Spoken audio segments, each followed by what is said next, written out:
Guys, In the Jar Football Show, episode 255. Auburn football. We mentioned them a couple times in the last couple weeks, and so I figured it would be appropriate to pull out an entire episode dedicated to previewing the 2026 Auburn Tigers football program, specifically on offense.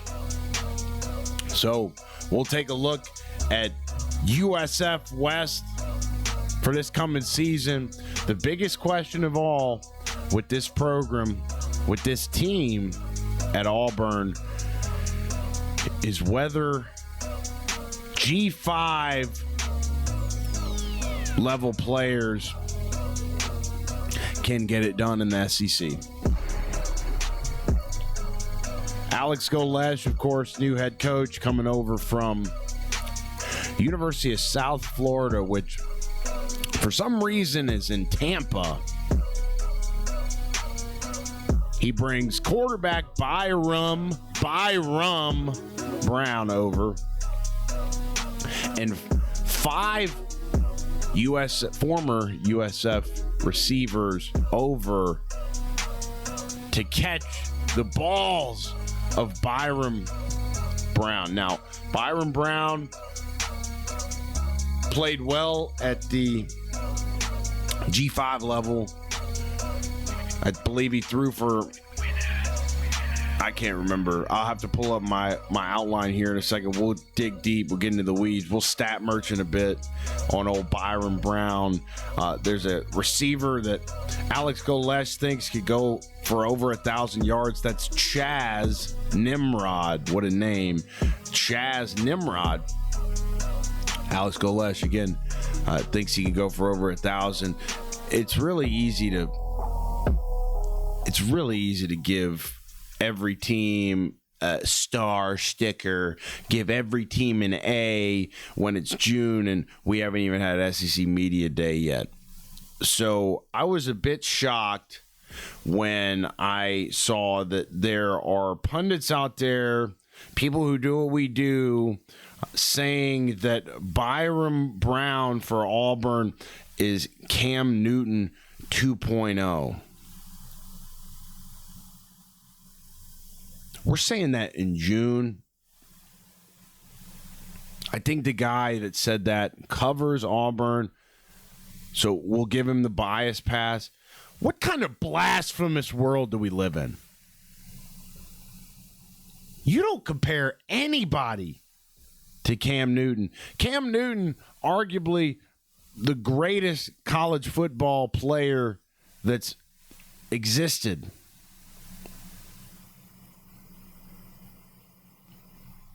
But Byram Brown, nonetheless, for Auburn in 2026, Byram Brown, 6'3", 230 pounds, holds a good frame. There are concerns about whether he will hold up against SEC-level talent. Let's get into the thick of it here with our handy-dandy outline to give you some statistics on the matter. Byram Brown, 2023 at USF, 3,200 passing yards, almost 3,300, 26 touchdowns. First 3,000-yard passer in South USF history. Ran for 809 yards, 11 more touchdowns, 4,100 total yards.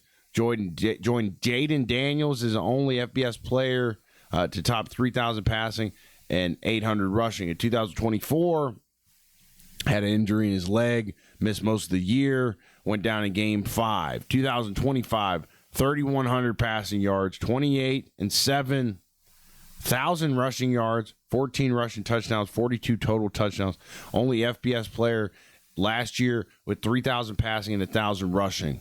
FBS leader in total offense per game. Broke roughly 15 school records. I can see why guys are bullish on this kid. I really can. The question, and again, this is the state of college football. This is where we're at. The question is whether G5 eating is going to translate to the SEC. And it might have to, because, again, we covered SEC on this show. Seems like every single team we preview, there's a ton of unproven guys fixing to step in to roles where they're relied upon. Even if you look at Bama's offensive line, even if you look over there at LSU, largely unproven. And I was talking to LSU fans this weekend. I don't mean to get off on a tangent about the wrong team, but I was talking to LSU fans this weekend, and they're all bullish, they're all positive, they're all ready to go for the season. And I asked them, I said, what proven guys do you have on the team that you feel like you could rely upon with all of these unfounded optimisms? And there ain't no answer.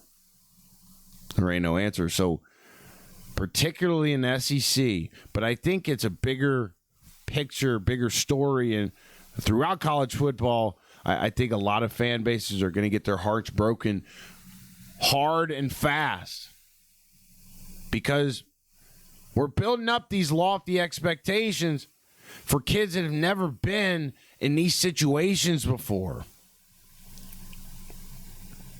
Really, the only quarterback, you got two quarterbacks in SEC, in my opinion, that have eaten at this level before, and it's Trinidad Chambliss and Gunnar Stockton. I don't think Arch Manning warrants the label of he was eating last year, late in the year maybe, but his whole body of work leaves some to be desired. Okay, so with back to Byron Brown, back to Auburn.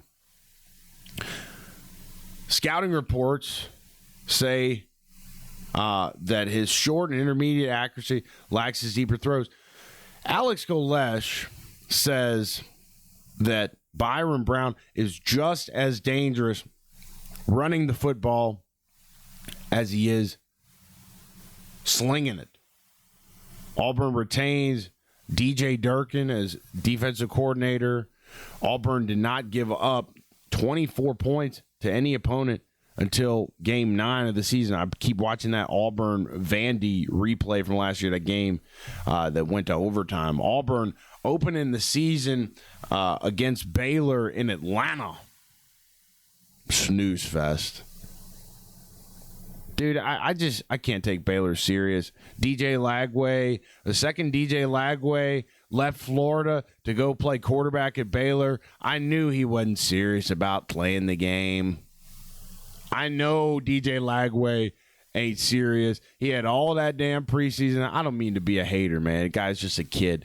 The guy had all the preseason hype in the world. I knew the second that he headed down to Baylor that DJ Lagway, he's folding up his draws. He's about ready to take it to the house. Because if you want to be an elite quarterback, you ain't heading anywhere going to Baylor. Ask RG3. Take a look at RG3's Twitter. Any tweet from the last 2-3 years. You think RG3's serious? You think RG3 is not corny? Come on. Come on, guys. I mean, so Auburn opening the year against Baylor. I'm not going to be watching that game. I can guarantee you that. Week 2, Southern Miss, that'll be a win. Week 3 at Florida. At home.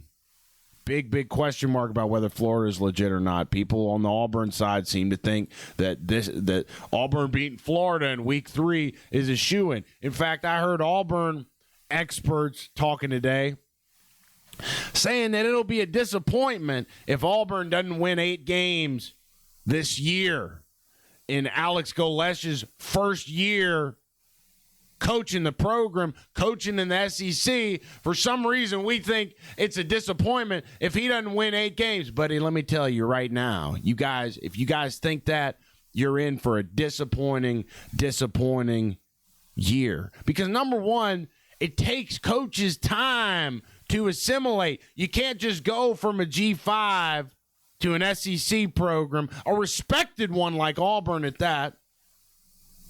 and just copy and paste the players, probably copy and paste the schematics, and expect to win 8 games, let alone to say it's a disappointment if you don't. A lot of Auburn fans think that beating Florida week 3 is a shoo-in. A lot of them think beating Vandy in week 4 is a shoo-in. I don't know much about Vandy this year, post-Pavia. I know Clark Lee has got a hell of a first name, and they're apparently real happy with him. Okay, then you go on the road to Tennessee. You have the week off after that. You go on the road to Georgia after that. That's an L. You play LSU at home. Probably tough, but who knows where LSU is going to be at? LSU's got so many expectations they could damn crumble at any adversity because they got so much expectations. Week after that, at Ole Miss, they're going to get beat. Then you host Arkansas at home on November 7th. I think Arkansas and Mississippi State, which our Auburn ironically has back-to-back weeks this year. Arkansas and Mississippi State are 2 programs. They're 2 of the teams in the conference that I think nobody has a singular idea what they're going to be. You err on the side of bad, but that's based on prior years. That's not based on – they could be completely different teams this year. So host Arkansas, and then you go on the road to Starkville. I could see Auburn losing that November 14th game on the road at Mississippi State for some reason. There's just something in the air. God's telling me or something, okay?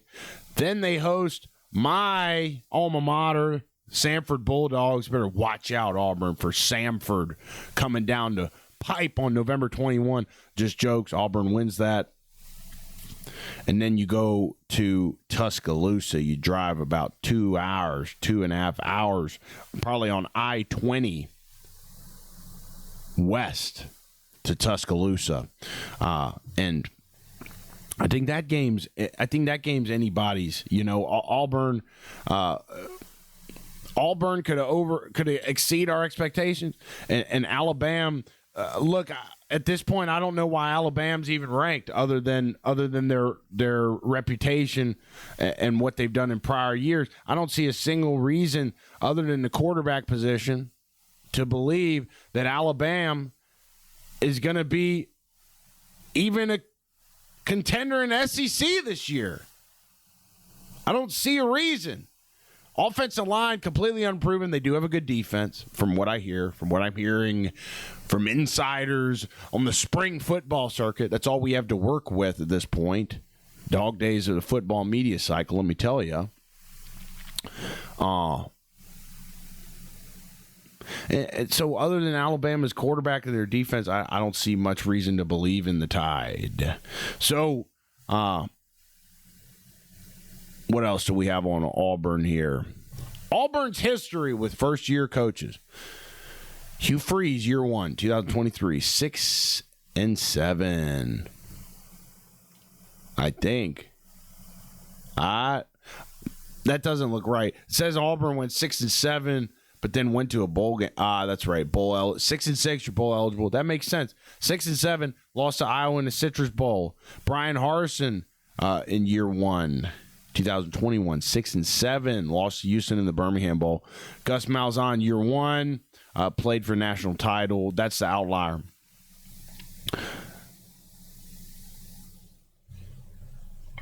How about we watch some film on old Byron Brown? You guys want to watch some film? Why don't we watch some film on old?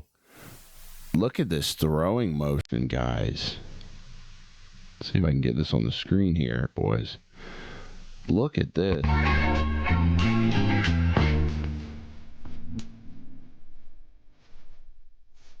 God, that's fine, dude.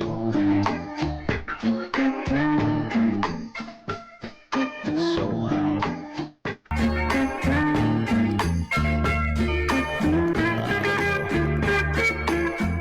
God, I'm going to keep this sound off for now.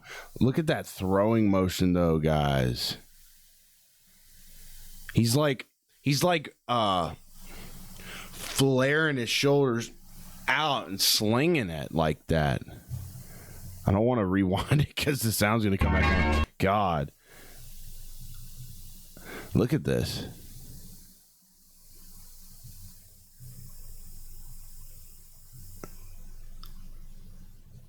That's a hell of a throwing motion.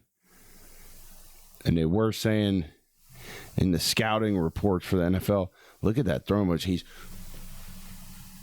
He's like spreading shoulders out to generate power. That unorthodox. Look at that throwing motion, though. Does Auburn call their spring game A-Day as well? Did they copy Bama on that, or what's the deal? So, Byron Brown, a light-skinned fella with a hell of a throwing motion. This is who the Auburn faithful are looking to lean on in 2026. Auburn with some fresh new Nike uniforms. I'm used to seeing that Under Armour logo on the Auburn jersey. Don't know when they changed that. That might be a lack of ball knowledge on my end, but look at that throwing motion. Byron Brown, apparently just as dangerous with his legs as he is through the air. That's according to his head coach, Alex Galesh. Here's some tape from last year, I guess, at USF. Byron Brown again at quarterback. Improvisation. Little improv, huh? So that's just one play. Maybe a little bit of tape. We're seeing all Auburn practice footage. Look at that throwing motion, man. Look at that throwing motion. The outline was not. He like spreads that shoulder out. Them two shoulders. Okay, here's some real film. Time. Takes a shot. Has a receiver. Caught. 3rd and 6. Okay. First time we've seen a run out of Byron Brown, and that's why you run this quarterback. So, to the receiver. Just a little bit of out of sync tonight as South Florida's Byron's going to run it again. I tell you what, not when I said that he's big, he just went low. Me of the physical build of Dante Culpepper when he was at UCF. Oh, what a shot over the middle to Singleton. He's their big player. Second quarter, first half, it's been entertaining. Can Brown add some yardage? Has to stake away from the pocket. He's got space. There goes Byron. Okay. Okay. Hey, the physical nature of this quarterback here, Byron Brown running the football. Hey, I don't mean to make a play on words here because it's the USF Bulls, but I'm getting a little more bullish watching old Byron Brown steamroll a couple defenders running the football. I thought this guy was soft. I heard that this guy opted out of the bowl game last year for USF because he was pondering options. And I'm not going to lie, when I read that, I thought I'm going to start questioning his grit a little bit. But watching him run the football, I might have to take that sentiment back. Number 5 right there for Boise State coming inside on the rush. Check this out. And creates an open lane. Too. That front door opens in the middle of that defense, and then it's all 230 pounds of Byron Brown. 10. That's not bad. Alvon Isaac in the backfield. Brown's going to fake it to him. He's going to take a shot deep. Looking for Nimrod. He's with Auburn too this year, huh? And the Bulls are in business. Tempo. Brown has the corner. Not bad. Okay, here's against some SEC competition. Brown cuts it back. Dances snap. Has some running room. He is across Falls the 45. down. I want to point that out. We just saw Byron Brown steamroll a guy from Boise State going into the end zone, and then we click on the Florida tape, which is the type of competition he's going to be seeing week in and week out, and he gets the same chance at contact running the ball against Florida, and he chooses to fall to the ground. I'm just saying. Gators bringing 5. Pocket collapses. Brown breaks a tackle. Breaks another tackle. He'll have the first down, stumbles to the 10 and drop there. Not as physical against a big SEC school. Pass is caught. Keyshawn Singleton. He will go untouched to the end zone. Quick slant pass is caught there by Porter. 5 on the play clock. Brown takes it himself. He takes it inside the 10 and just powers it. So not that much tape against Florida. Take it off and just putting it up there. And We saw this.